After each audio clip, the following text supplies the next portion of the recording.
Hey guys, welcome to another video. Thanks for joining today. Today I want to do a which shoe for you video between the two race shoes that I own from Topo Athletic. I have the Topo Specter and the Topo Cyclone 2. I've owned them both for a little while. I've really enjoyed them. Topo is a brand that I guess it isn't as well known. Started by Tony Post. He worked for several years as an executive for Rockport men's dress shoes, but always wanted to get into the running shoe business. Rockport didn't want to do it, so he went and started his own company. In between there, he actually helped start the company Vibram. So you'll actually see in a lot of his trail shoes that he'll use Vibram outsoles. But anyway, I'm talking about a couple of the road shoes today. The first one I have is the Topo Specter.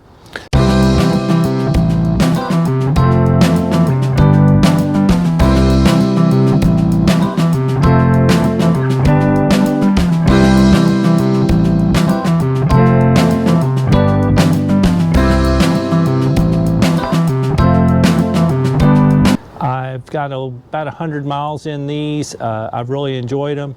These are more of a max cushioned shoe. They have a 35 millimeter stack height in the heel, a 30 millimeter stack height in the forefoot. So very heavily cushioned. You will see they have the signature. Topo is known for having wide toe boxes, very similar to Ultra. They like the wood foot shape type thing that gives you room for your toes to splay. They also tend to be, a lot of them will have a little bit wider heel, so you're fairly stable. They're known as a pretty stable shoe. Most of their shoes are. And they have, when you compare them to Ultra, they have a bit more arch support, which feels good for a lot of people, but not everyone. Anyway, I think they are a very good competitor. I'm enjoying their shoes. We do sell them at the running store I work at, and I really didn't really have a chance to try them before that. But anyway, I've been really enjoying them. Like I said, this one the Specter has a 35 millimeter heel. They did put a P-Bax core, so it has some P-Bax in it to give it some bounce. But when they developed the shoe, they decided that 35 millimeters of P-Bax would become too unstable. So it actually has a zip foam frame, which is their EVA compound. So it has a EVA frame and a P-Bax core. So it actually is very stable. It doesn't feel quite as soft as pure P-Bax, but you can still feel some of that pop. You'll also see that the shoe is very rockered. So you're able to hit and it rolls through really well. These were advertised for the amount of stack height as a very lightweight shoe. They came in at they're rated at 8.1 ounces in a men's size 9. Now I'm finding when I go up to men's size 11.5, they're like 9.3 or 9.4 ounces. I just think that when you make it a bigger shoe, you've got this big amount of foam and you're increasing it, so that's why the weight goes up over an ounce when you go up to men's size 11.5. But I have found these very comfortable. They still feel like a very quick shoe. The rocker design makes you want to go a little faster, and I do feel some of that P-Bax pop. But I also find these very comfortable on slow runs. I think these are going to be very good long runs and long run race shoes for me. I'm planning to use them in several of my 6-hour races this fall. Anyway, I'm really enjoying the Topo Specter. Comparing that to the Topo Cyclone 2.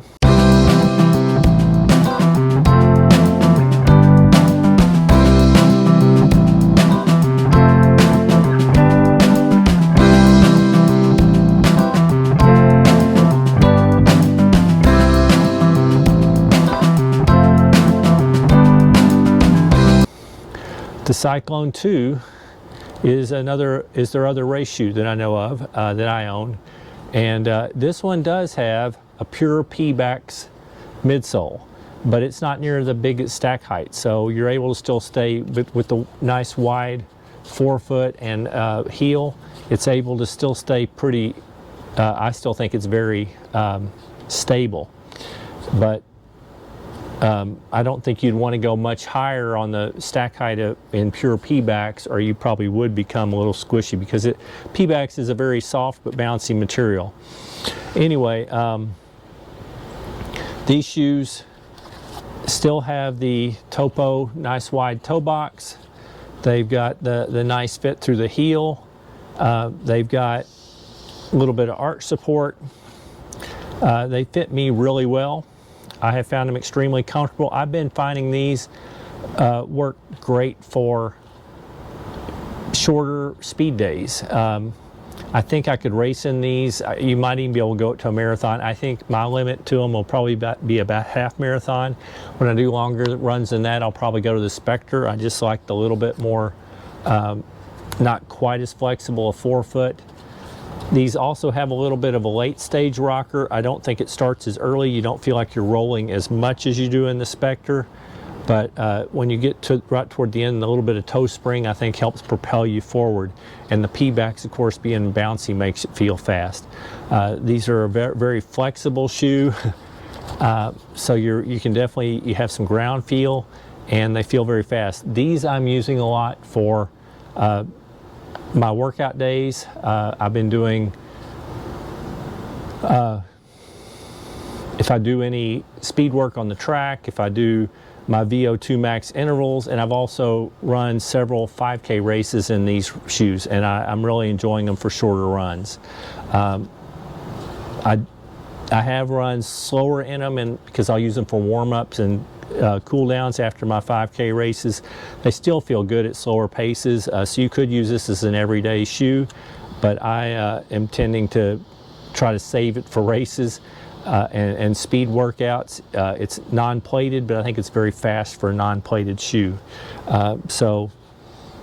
These shoes sell for $150. The Topo Specters are $160. Both very good shoes. To me, a little bit different use case.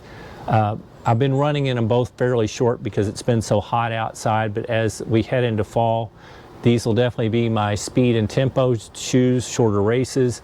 These are going to be my long run and long run speed type days. I still think if I'm going for a long run easy day, I'm probably going to pull out something like my Ultra Torrens or something like that, that isn't even as rockered as this, because even though this feels pretty good at slower paces, it actually kind of wants to roll you forward and propel you and make you want to go a little faster in the Specter. So that's kind of my plan for the two shoes. I think they're both very good shoes, just different tools. So whichever shoe you prefer is what I would say. I did tell you how the Specter went up in weight by over an ounce. The Cyclone 2s, I think they say they come in at 6.9 ounces in a men's size 9. In my men's size is 11.5, and I think I could actually size down a half size to an 11. They came in at 7.5 ounces, so they don't go up near as much in weight, and it's probably because of the thinner sole and being all P-backs, which is a lighter material. Both shoes, actually, the uppers are very breathable. I'm finding them very good for summer. Anyway, that's my comparison of the two shoes. I hope you found it interesting. If you like my video, please consider hitting the thumbs up. If you're interested in any more of my content, please consider subscribing to my channel. And other than that, I hope you're having a wonderful day, and keep moving.